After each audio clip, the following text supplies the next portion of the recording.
selamat siang untuk kita semua. Selamat siang. Ya, apa kabarnya hari ini? Luar biasa. Sekali lagi, apa kabarnya hari ini? Luar biasa. Ya, terima kasih karena rekan guru semua sudah meluangkan waktunya untuk hadir dalam kegiatan hari ini. Dan hari ini saya akan memaparkan aksi nyata saya dalam modul 1.4, yaitu tentang budaya positif. Ya, sebelum kegiatan saya lanjut, kita ice breaking dulu ya. Kata kuncinya itu adalah apa yang saya katakan, ikuti. Sudah mengerti? Apa yang saya katakan, ikuti. Kita mulai. Sapi-sapi, tikus, ayam. Sapi-sapi, tikus, ayam. Oke. Tikus-tikus, sapi, ayam. Tikus-tikus, sapi, ayam. Berapa jumlah ayam yang saya ucap tadi? 1. Salah. Sekali lagi, fokus ya. Apa yang saya katakan, ikuti. Tikus-tikus, sapi, ayam. Tikus-tikus, sapi, ayam. Sekali lagi, fokus. Sapi-sapi, tikus, ayam. Sapi-sapi, tikus, ayam. Berapa jumlah sapi yang tadi saya ucap? 2. Masih salah. Fokus lagi. Apa yang saya katakan, ikuti. Sapi-sapi, tikus. Sapi-sapi, tikus. Ayam-ayam, sapi. Ayam-ayam, sapi. Berapa jumlah sapi yang saya hitung tadi? 3. Masih salah, fokus lagi. Ingat kata kuncinya. Apa yang saya katakan, ikuti. Sapi-sapi, ayam. Sapi-sapi, ayam. Tikus-tikus, sapi. Tikus-tikus, sapi. Berapa jumlah sapi yang saya hitung? Berapa jumlah sapi yang saya hitung? Luar biasa. Oke, kita lanjut ya. Iya, perkenalkan dulu ya. Di situ ada satu laki-laki, dia adalah fasilitator saya, namanya Bapak Said Marsuki, dan di tengah yang memakai baju putih adalah pengajar praktik saya, yaitu Ibu Fiona Ali, dan saya sendiri Etnan Kacinenabu sebagai calon guru penggerak. Iya, hari ini saya akan berbagi praktik baik kepada rekan-rekan guru semuanya tentang praktik baik tentang konsep utama modul budaya positif, yang di dalamnya tentang pembelajaran paradigma baru, disiplin positif, dan nilai-nilai kebajikan universal, teori motivasi, hukuman, dan penghargaan serta restitusi, keyakinan kelas, kebutuhan dasar manusia, restitusi atau 5 posisi kontrol, kemudian yang terakhir segitiga restitusi. Baik rekan guru semua, yang pertama adalah budaya positif. Budaya positif adalah satu cara untuk menciptakan lingkungan sekolah yang positif, serta mendukung murid menjadi pribadi yang bahagia, mandiri, bertanggung jawab sesuai dengan filosofi Bapak Ki Hajar Dewantara, bahwa pendidikan harus berpihak pada murid, yang artinya memberi kesempatan kepada murid untuk membangun sendiri pengetahuannya dan tidak selalu mengikuti keinginan guru. Iya, salah satu tanggung jawab guru adalah menciptakan suatu lingkungan yang positif yang terdiri dari warga sekolah. Di sini warga sekolah adalah siswa, kepala sekolah, guru, dan orang tua. Untuk apa? Untuk saling mendukung, saling belajar, saling bekerja sama sehingga tercipta kebiasaan-kebiasaan baik. Dari kebiasaan-kebiasaan baik akan tumbuh apa? Akan tumbuh menjadi karakter-karakter baik warga sekolah, dan pada akhirnya karakter-karakter dari kebiasaan-kebiasaan baik akan membentuk budaya positif. Oke, kita lanjut pada pembelajaran paradigma baru. Pembelajaran dengan paradigma baru ini dirancang berdasarkan prinsip pembelajaran yang berdiferensiasi sehingga setiap siswa belajar sesuai kebutuhannya untuk mewujudkan profil belajar Pancasila. Di sini saya memberikan tulisan miring karena di situ artinya terdiferensiasi, itu artinya belajar sesuai dengan kebutuhan anak. Kita memberikan pembelajaran sesuai dengan kebutuhan anak dan pastinya untuk mewujudkan profil pelajar Pancasila. Nah, rekan guru semua, saya yakin bahwa kita semua di sini pasti mempunyai visi yang sama, yaitu menjadikan pelajar kita menjadi profil pelajar Pancasila, yaitu yang pertama boleh kita sama-sama baca dari sini. Beriman dan bertakwa kepada Tuhan Yang Maha Esa dan berakhlak mulia. Kemudian berkebinekaan global, bergotong royong, kreatif, bernalar krisis, dan yang terakhir mandiri. Saya yakin bahwa ini adalah visi kita bersama untuk menjadikan anak didik kita ke depannya menjadi pelajar yang berprofil pelajar Pancasila. Oke, kita lanjut pada disiplin positif. Nah, kalau kita sudah memiliki visi sebagai menjadikan peserta didik kita menjadi profil pelajar Pancasila, maka kita juga harus melakukan disiplin positif agar visi kita bisa tercapai. Nah, disiplin positif adalah sebuah kesadaran seseorang untuk bukan mau saja, tapi harus mampu melakukan aturan atau nilai-nilai yang telah disepakati, yang berkaitan dengan peraturan yang berlaku. Berlaku di mana? Di sekolah. Nah, tugas guru adalah apa? Menciptakan anak-anak yang memiliki disiplin diri sehingga mereka bisa berperilaku dengan mengacu pada nilai-nilai kebajikan universal. Di situ ada apa? Bisa kita bacakan bersama. Keadilan, tanggung jawab, kejujuran, bersyukur, kasih sayang, rajin, komitmen, percaya diri, kesabaran, dan masih banyak lagi ya. Dan memiliki motivasi intrinsik, bukan ekstrinsik. Nah, di sini saya mau menjelaskan tentang motivasi intrinsik. Motivasi intrinsik itu artinya motivasi yang berasal dari dalam dirinya sendiri, tidak ada motivasi dari orang lain. Sedangkan motivasi intrinsik itu adalah motivasi yang dia dapat dari orang lain atau dari guru. Minta maaf, saya sedikit tergesa-gesa. Oke, karena kita sudah terapkan disiplin positif di sekolah, kita juga sebagai guru jangan lupa untuk mengenal akan kebutuhan dasar manusia atau kebutuhan dasar anak. Nah, kebutuhan dasar anak itu atau kebutuhan dasar manusia itu yang pertama bertahan hidup. Bertahan hidup di sini tentang sandang, pangan, dan papan. Nah, kalau saya berikan contoh, jikalau seorang anak datang sekolah dengan keadaan lapar, itu pastinya dia tidak fokus. Nah, itu berarti kebutuhan akan makanan atau sandang, pangan, dan papannya tidak terpenuhi. Nah, kemudian jikalau seorang anak itu datang dengan pakaian yang tidak bersih, pasti anaknya tidak percaya diri. Kalau dia datang tidak dalam keadaan lapar, pasti dia tidak fokus di dalam kelas. Kemudian jika malamnya dia beristirahat pada tempat yang tidak nyaman, mungkin dia bisa mengantuk karena tidak cukup tidur, karena tidurnya tidak pada tempat yang nyaman. Seperti itu. Kemudian yang berikut, kebutuhan akan kasih sayang. Nah, di sini kebutuhan akan kasih sayang adalah kebutuhan anak merasa diterima oleh keluarga, diterima oleh guru, bahkan diterima oleh teman-temannya di sekolah.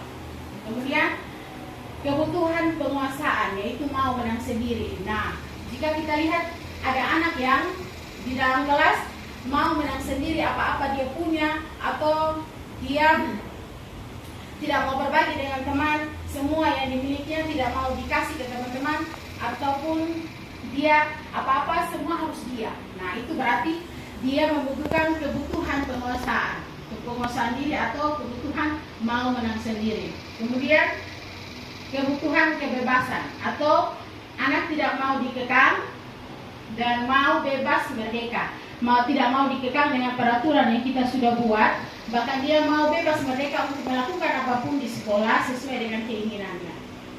Kemudian kebutuhan akan kesenangan. membutuhkan kesenangan dalam belajar dan bermain, yaitu tadi dibutuhkan kreativitas dari guru sehingga anak senang dan bahagia saat belajar dan bermain di sekolah. Kita lanjut. Ya, kita lanjut pada teori motivasi. Motivasi adalah dorongan yang timbul dari seseorang untuk melakukan sesuatu tindakan. Beberapa motivasi siswa di sekolah, yaitu yang pertama, siswa mau melakukan sesuatu untuk menghindari ketidaknyamanan dan hukuman. Contohnya seperti dia mau buang sampah di tempat sampah itu hanya karena dia mau menghindari hukuman dari guru, atau dia datang tepat waktu itu hanya karena mau menghindar dari hukuman guru. Jadi dia mau melakukan sesuatu hanya untuk menghindari hukuman dari guru. Itu adalah motivasi ekstrinsik atau motivasi yang dia dapat dari luar atau dia dapat dari orang lain. Kemudian yang berikut, mendapat imbalan dari orang lain. Nah, ini adalah motivasi ekstrinsik, sama juga seperti yang di atas, yaitu motivasi dari orang lain.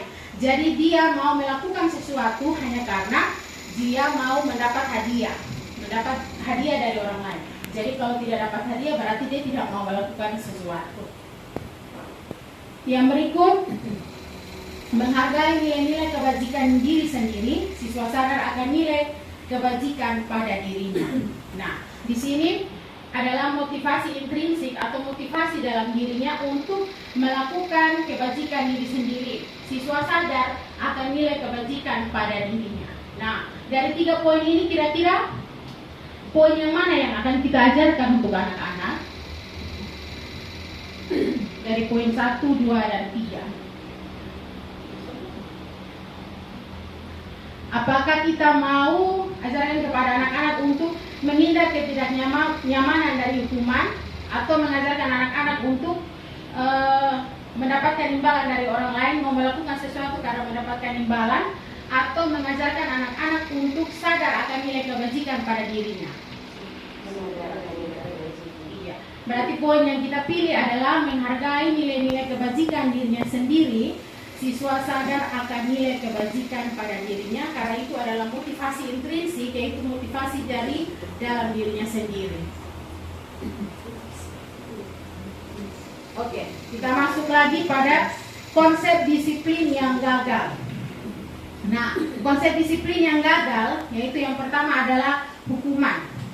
Hukuman ini, jika seorang anak mendapat hukuman di sekolah, maka seorang anak kita akan membuat siswa menjadi takut. Kalau dia mendapat hukuman di sekolah, mungkin takut datang sekolah atau takut melakukan tugas yang kita berikan. Kemudian kita juga bisa membuat siswa tidak merasa nyaman di sekolah. Kemudian kita juga bisa membuat siswa menyembunyikan sesuatu atau tidak jujur, karena dia takut kalau seandainya saya jujur, saya melakukan kesalahan, mungkin saya bisa dihukum. Seperti itu. Kemudian penghargaan. Pada saat kita memberikan penghargaan kepada anak-anak jika melakukan sesuatu, maka itu bisa merusak hubungan siswa dengan temannya. Mungkin ada seperti Miss Ria, saya berikan hadiah untuk Miss Ria, kemudian Miss Nona tidak dapat hadiah, mungkin Miss Nona bisa iri kepada Miss Ria karena tidak dapat hadiah. Kemudian mematikan kreativitas. Anak tidak mau mencoba hal-hal baru karena sudah puas dengan penghargaan yang diberikan. Pasti dia berpikir, oh ini saya sudah bisa mewarnai, sudah dapat hadiah dari Miss Nona, sudah dapat hadiah dari Miss, berarti saya tidak perlu berusaha lagi untuk lebih baik karena sudah mendapat hadiah. Kemudian membuat anak kurang percaya diri karena mendapat bulian. Nah, pasti saat anak-anak yang tidak mendapat hadiah, anak yang mendapat hadiah pasti dia membuli si anak yang tidak mendapat hadiah. Jadi di situ kita bisa membuat anak menjadi kurang percaya diri karena dia mendapat bulian dari teman-temannya. Kemudian kita juga terkesan memaksa anak untuk harus melakukan sesuatu karena ini ada hadiah yang Miss Katie akan kasih untuk anak-anak. Lanjut, itu tapi penguatannya jangka pendek. Dia tidak panjang karena siswa harus dimonitoring secara berkelanjutan. Contohnya, jika seorang anak menumpahkan makanan temannya, pada saat makanannya tumpah, di situ kita sebagai guru langsung monitoring langsung. Aduh, ini Kenso kenapa tumpahkan makanannya? Mungkin Kenso, ayo silakan ambil kain pel, tolong bersihkan. Nah, di situ adalah monitoring dari guru. Guru langsung memberikan stimulus atau respon. Jadi guru langsung memberikan stimulus untuk anak langsung ambil kain pel dan membersihkan, kemudian anak langsung respon untuk membersihkan. Nah, di situ pada saat itu anak-anak pasti kehilangan waktu untuk merenungi kesalahannya. Dia tidak inisiatif. Karena apa? Karena ibu guru sudah langsung, ayo ambil kain pel, ayo bersihkan. Jadi anak-anak tidak berinisiatif lagi untuk apa? Pasti dia masih berpikir, coba tadi saya minta maaf dulu, habis minta maaf baru mulai kasih bersih. Nah, itu jangka pendeknya seperti konsekuensi. Oke, kita lanjut pada restitusi. Restitusi ini saya dapat pada saat saya mengikuti pendidikan guru penggerak, yaitu restitusi ini adalah upaya untuk membantu siswa memperbaiki diri agar dapat kembali ke kelompoknya dengan karakter yang lebih baik dan kuat, atau konsep disiplin yang dalam jangka panjang. Kalau konsekuensi jangka pendek, restitusinya itu jangka panjang. Di situ pada saat kita memberikan restitusi untuk anak-anak, di situ siswa langsung bertanggung jawab atas perilakunya. Jadi tanpa monitoring dari guru, kalau dia tumpahkan makanan, dia sudah langsung tahu apa yang dia harus buat. Kemudian fokus pada pemecahan masalah jangka panjang. Jadi dia fokus, oh kalau saya kasih tumpah berarti apa yang harus saya lakukan. Pertama mungkin minta maaf, kemudian ambil kain pel, bersihkan, kemudian simpan kembali ke kain pelnya. Kemudian siswa menghormati dirinya dan orang lain. Pada saat dia membantu temannya, dia dengan begitu dia sudah menghormati dirinya, menghargai dirinya sendiri, dan menghormati orang lain pada saat dia mau meminta maaf. Terus memegang kontrol untuk dirinya, tidak ada stimulus dan respon dari orang lain. Jadi dia langsung kontrol sendiri dirinya. Tidak perlu miss yang harus kasih dia instruksi untuk melakukan kegiatan yang sudah membuat temannya bersedih, seperti menumpahkan makanan. Jadi tidak perlu miss kasih instruksi, dia langsung kontrol dan dia langsung tahu apa yang harus dia buat. Kemudian siswa bersemangat memperbaiki kesalahan. Memperbaiki kesalahan ya seperti tadi, meminta maaf, membersihkan makanan yang ditumpahkan, kemudian mungkin dia bisa berbagi bekalnya dengan temannya untuk sama-sama dimakan. Oke. Ciri-ciri dari restitusi. Nah, ciri-ciri dari restitusi itu adalah bukan menebus kesalahan, tapi belajar dari kesalahan dan mau memperbaiki diri. Kemudian memperbaiki hubungan saat melakukan kesalahan. Mencari kebutuhan dasar yang mendasari tindakan. Kemudian fokus ke karakter, bukan tindakan. Nah, fokus ke karakter itu seperti tadi, karakter yang kita bisa ajarkan kepada anak-anak yaitu bertanggung jawab. Jadi kita fokus pada dia punya karakter apa yang muncul pada saat anak menumpahkan makanan temannya. Kemudian mencari kebutuhan dasar. Mungkin pada saat dia menumpahkan makanan itu mungkin kita bisa tanya, kenapa adik tadi tumpahkan makanannya? Bukan langsung kita marah. Kenapa tadi kasih tumpah makanan? Kenapa ini mata di mana? Tidak bisa lihat kah? Tidak bisa lihat itu makanan ada di situ, tidak bisa lihat kah? Nah, di situ kita harus mencari kebutuhan dasar. Mungkin si anak mau bermain, mau cepat-cepat bermain karena salah satu kebutuhan dari manusia adalah kesenangan. Jadi mungkin dia mau cepat-cepat bermain, akhirnya dia terlalu terburu-buru dan menumpahkan makanan temannya. Kemudian menguatkan dan fokus pada solusi. Jadi fokus pada solusi. Pada saat dia tumpahkan berarti dia harus fokus solusi apa yang harus dia buat supaya dia kedepannya dia sudah terbiasa kalau melakukan kesalahan bukan mencari orang tua untuk menyelesaikan masalahnya, tetapi sendiri menyelesaikan masalah. Oke, kita masuk pada perbedaan hukuman, konsekuensi, dan restitusi. Nah, perbedaan hukuman. Guru menghukum berdiri satu kaki karena tidak merapikan mainan saat selesai bermain. Itu namanya hukuman. Terus guru marah dan membuat murid takut. Itu adalah hukuman.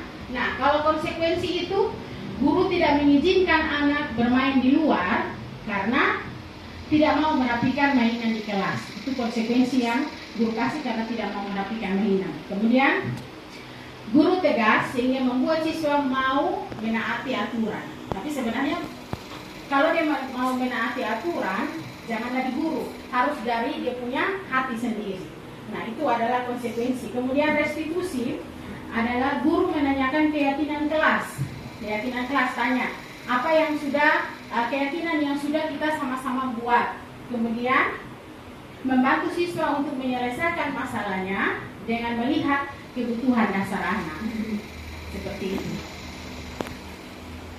Oke, kita lanjut pada 5 posisi kontrol restitusi. Kita guru ada yang berperan sebagai penghukum, ada yang berperan sebagai teman, ada yang berperan sebagai pemantau, ada yang berperan sebagai pembuat merasa bersalah, bahkan ada yang berperan sebagai manajer. Kira-kira kita berperan di bagian yang mana? 5-5 semua? Oke, kita lanjut ya. Nah, ini contoh penerapan 5 posisi kontrol. 5 posisi kontrol ini saya ambil satu kasus, yaitu anak tidak mau merapikan mainan di kelas. Nah, penghukum. Kalau guru mengambil posisi sebagai penghukum, si guru bilang, kalau kamu tidak mau merapikan mainan, kamu tidak bisa bermain saat istirahat. Itu hukuman. Kemudian posisi pemantau, kamu sadar melanggar aturan, kira-kira apa konsekuensinya? Jadi kita langsung bertanya kepada anak, kira-kira kalau tidak merapikan mainan, apa konsekuensi dari kesalahan yang kamu buat? Kemudian yang terakhir adalah posisi manajer.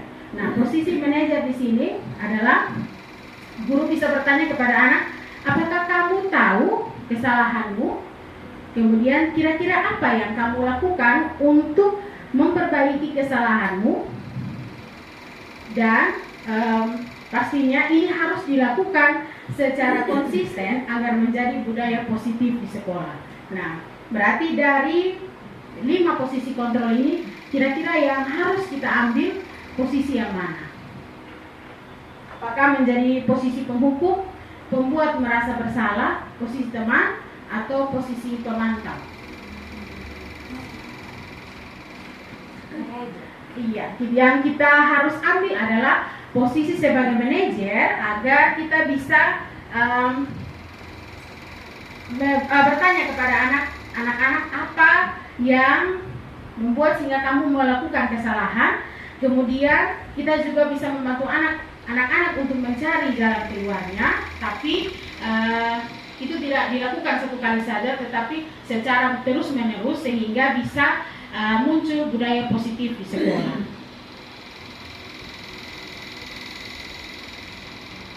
Oke, kita masuk pada keyakinan kelas. Pasti orang tanya, mengapa keyakinan kelas, bukan peraturan kelas? Di sini ada pertanyaan pemantik untuk rekan-rekan guru semua, yaitu mengapa jika sakit kita harus minum obat? Supaya sehat, biar sembuh. Ya, itu 2 jawaban. Kemudian pertanyaan kedua, mengapa kita harus menggunakan sabuk pengaman saat naik pesawat atau naik mobil? Biar selamat. Nah, jawaban kita yaitu di poin yang pertama supaya sehat, supaya sembuh. Kemudian di poin yang kedua supaya selamat, itu adalah keyakinan. Keyakinan kita bahwa kalau kita minum obat, kita pasti sembuh. Terus kalau kita pakai sabuk pengaman, kita pasti selamat sampai tempat tujuan. Nah, kalau sudah ada keyakinan dalam hati kita, itu dengan sendirinya kita akan lakukan tanpa suruhan dari orang lain, karena itu sudah keyakinan dari diri kita. Nah, kalau peraturan itu suruhan dari orang lain dan kita harus lakukan. Jadi, kenapa harus keyakinan kelas? Yaitu tadi, karena supaya dari dalam diri kita sendiri, bukan dari orang lain.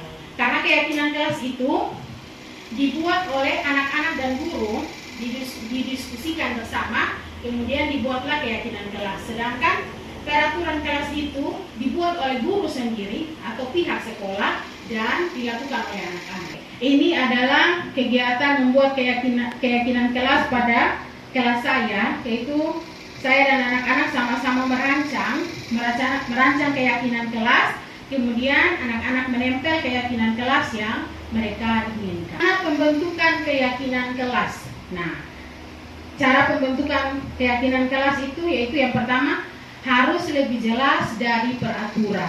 Kemudian dibuat dalam bentuk kata atau gambar yang positif. Jadi karena anak-anak kita belum paham atau belum tahu membaca, jadi kita pakai gambar. Jadi anak-anak lihat, oh ini keyakinan atau keyakinan kelas yang harus kita buat di kelas bahkan di sekolah. Kemudian sedikit agar mudah diingat anak. Jadi mungkin 5 atau 6 saja supaya mudah diingat oleh anak. Kemudian sesuai dengan kondisi kelas dan sekolah agar mudah diterapkan. Nah, segitiga restitusi ini adalah cara kita untuk mengajarkan anak-anak untuk menyelesaikan masalah dengan yang pertama yaitu menstabilkan identitas, kemudian validasi tindakan yang salah, kemudian menanyakan keyakinan kelas. Saya akan contohkan dalam video saya penerapan segitiga restitusi kepada anak-anak saya.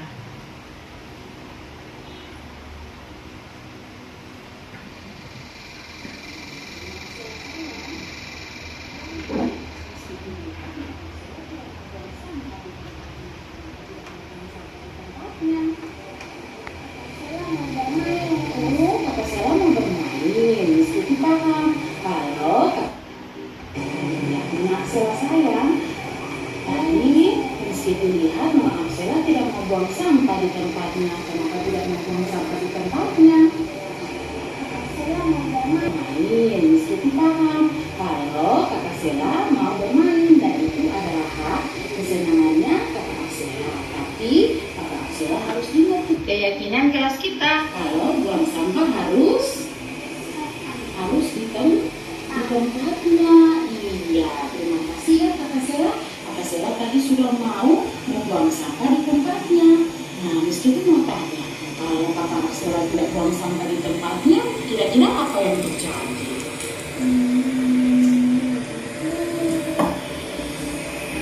Kotor. Iya, nanti sekolah kita jadi kotor dan tidak bersih. Jadi tugasnya Kakak Arsela harus membersihkan kelas dengan menjaga kebersihan kelas dan sekolah dengan membuang sampah pada tempatnya.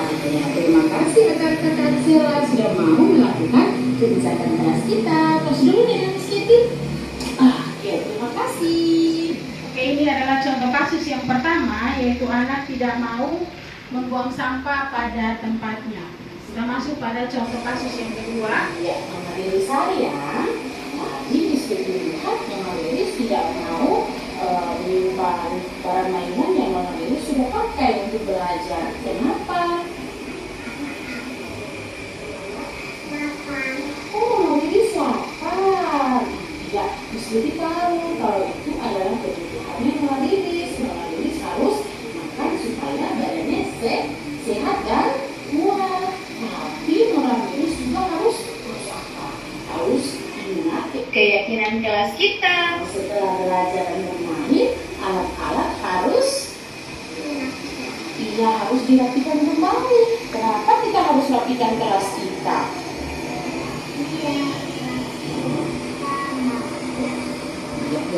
sudah bagus, terus apa lagi? Dengan bersih. Nah, berarti setelah belajar dan bermain, alat-alatnya harus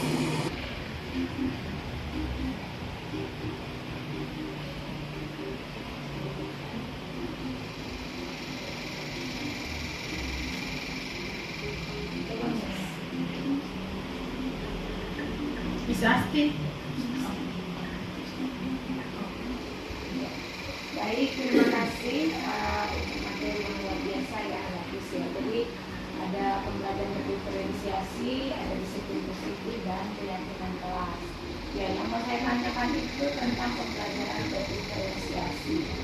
Nah, bagaimana sih cara Miss Kety untuk memfasilitasi anak-anak yang begitu banyak beragam karakteristiknya? Ya, mungkin dalam kelas ada 13 atau 15 anak. Nah, sementara Miss Kety sendiri ya sebagai fasilitator di dalam kelas. Bagaimana cara Miss Kety untuk memfasilitasi mereka, kebutuhan mereka merancang pembelajaran berdiferensiasi? Terima kasih. Ya. Terima kasih. Mungkin pembelajaran yang berdiferensiasi itu adalah pembelajaran yang berpusat pada anak. Jadi fokus yang saya berikan kepada anak-anak itu adalah sesuai dengan kebutuhan anak-anak.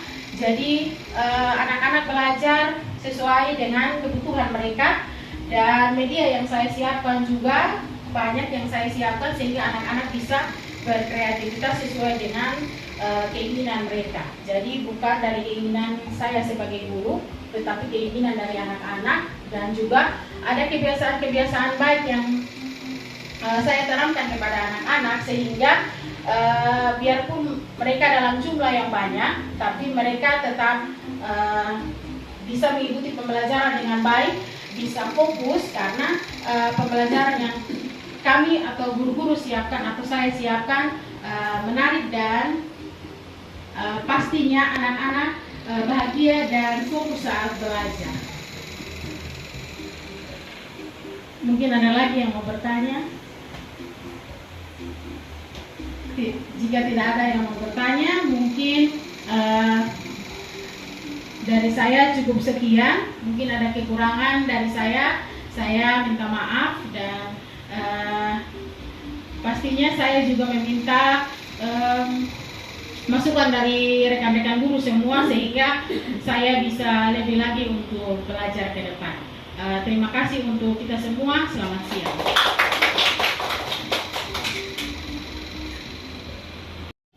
Halo, nama saya Marsehalia Tangduil, Sarjana Pendidikan. Saya adalah salah satu guru di TK Barunawati Kupang yang juga teman sejawat dari calon guru penggerak Angkatan 7, Ibu Etnan Kaci Nenabu, Sarjana Pendidikan.